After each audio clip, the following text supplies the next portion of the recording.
Good afternoon to all. Today's guest on the interview, Franz Venkert, is a former commander of the Afghan resistance against Soviet forces.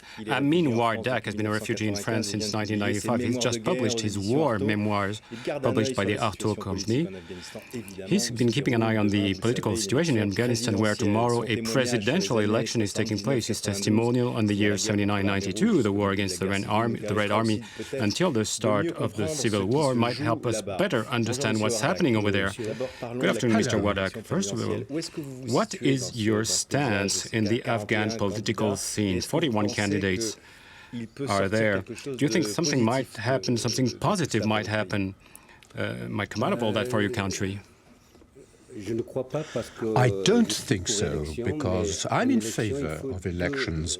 But for elections to be successful, there are two important prerequisites. First of all, peace and security. But unfortunately, there's a war in Afghanistan, and there has been in the past, yesterday, even in Kabul and in the provinces around Kabul and further afield. And there are suicide bombers at work, and quite a few people have been killed and injured. Secondly, democracy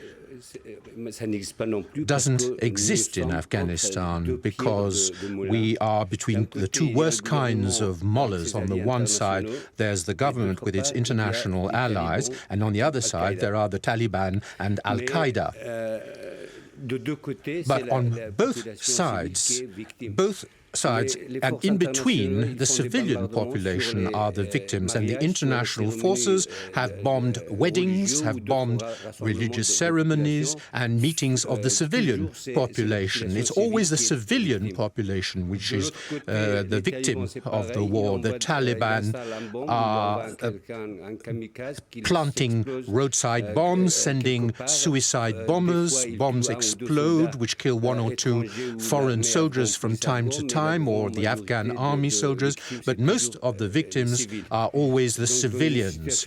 So in such a situation, I don't think the elections will work. At the same time, to choose our president, the majority of the population should participate in the elections, should turn out, and in the current circumstances, it's impossible. The Taliban have issued an ultimatum. If they see somebody with a colored finger which shows that he or she has voted, they will cut the finger off.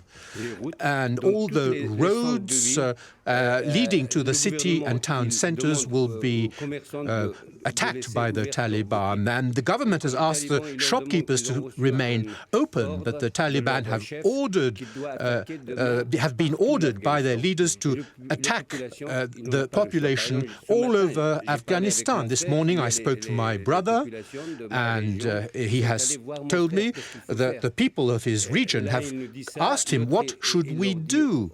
Some people say one thing, other people say other things. Everybody's lost. What do you say, and what does your brother say? He's written a letter to the President of the Republic. Should we participate in the election or not?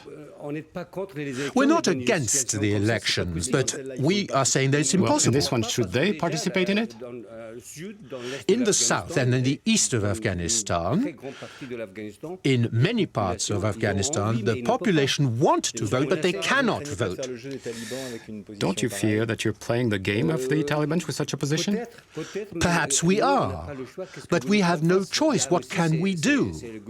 It's up to the government and its international allies to do something. They have been here for 8 years. They have promised a lot to the population, but instead of solving the problems, they have aggravated the problems.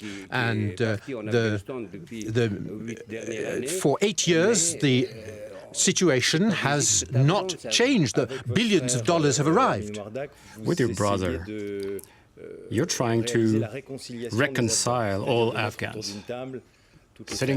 We're on the same table, all the families, all ethnic groups, including the Taliban. Is that it?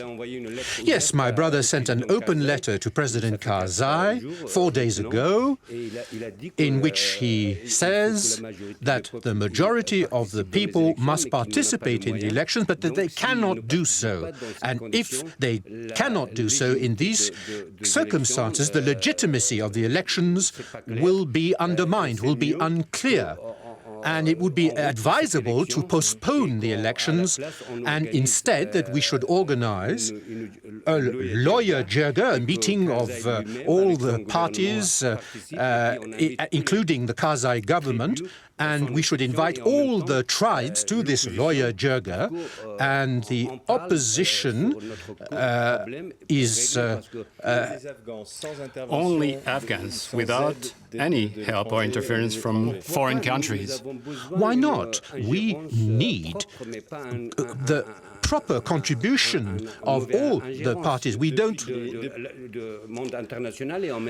the international support, and we also need the support of Islam and the United Nations. Ever since he was elected, Barack Obama said two things.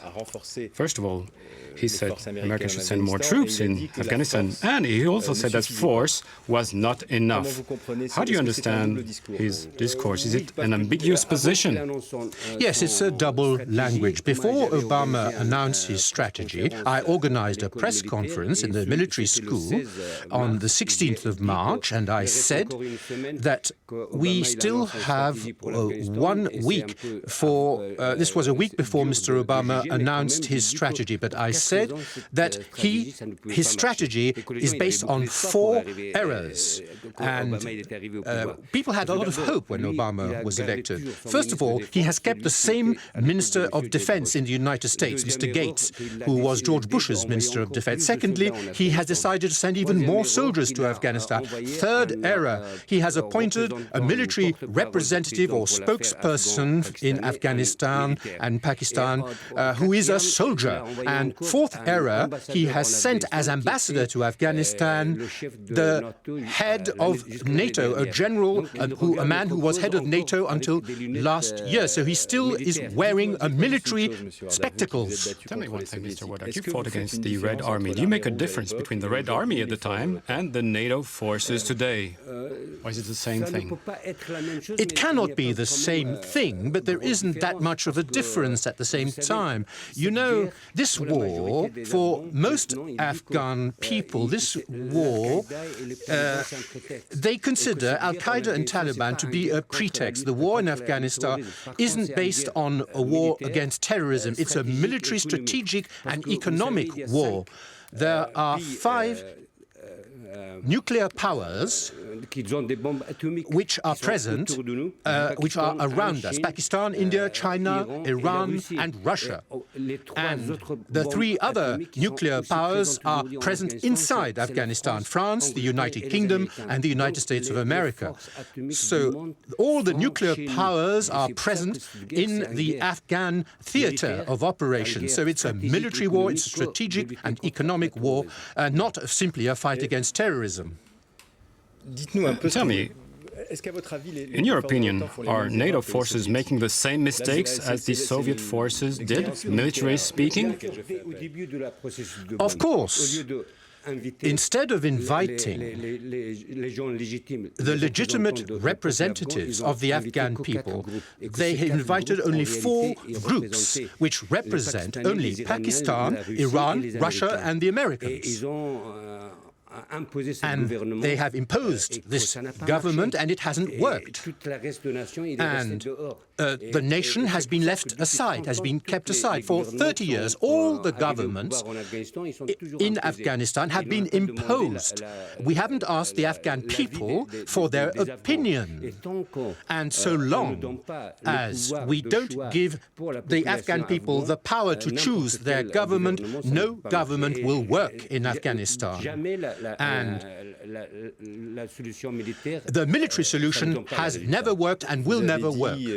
One day, you said that the main reason why you won the war against the Soviets was that your men were educated. It wasn't thanks to the support of the American army. You showed you were someone who was in favor of the economic development of your region. You're close to the Occidental world, the Western world. But today, you're being accused of being too close to the Taliban. You're even suspected to be their representative in France. France. No, this is an error. The West trapped us between two groups, the Northern Alliance and the Taliban, and didn't leave us a space, the third way. I have always represented the third way. Even before the West invaded Afghanistan, I proposed that we should find an alternative before destroying the Taliban regime. And setting up the Northern Alliance would not be a solution. These people were the main cause of the birth of the Taliban movement. And even up to today, there are three groups. The first group are the communists who have chosen the worst and the most criminal group. The second group are the fundamentalists and the Muslim brothers, Hekmatyar, Rabbani, from the south. And they both of these groups represent 30% each. And the third group are the intellectual hypocrites who were in exile in the West for 30 years and have now returned to Afghanistan, have filled their pockets with money. That's Karzai. Yes, it's Karzai and all his cronies who are his ministers. What about your principles? You have many principles. Are your principles compatible with those of the Taliban? My principle is that Afghanistan is a country that has its history, its civilization. We're capable of finding our own way. But we need help. We need help to find our road. We need to have the power to choose.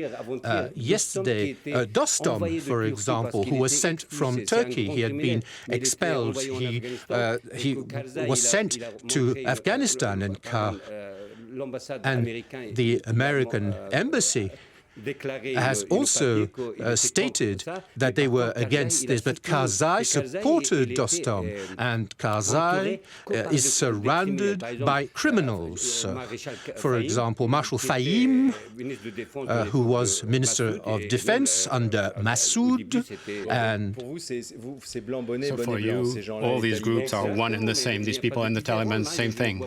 Yes, there's no difference. I can't see any difference between those people. The Northern Alliance was even worse than the Taliban.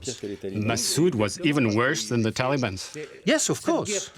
This war, which has lasted for 30 years, the main cause of this 30-year war was the communists, and then Massoud, Hekmatyar, Rabbani, Sayyaf, Dostum, and Hezbollah Wardak.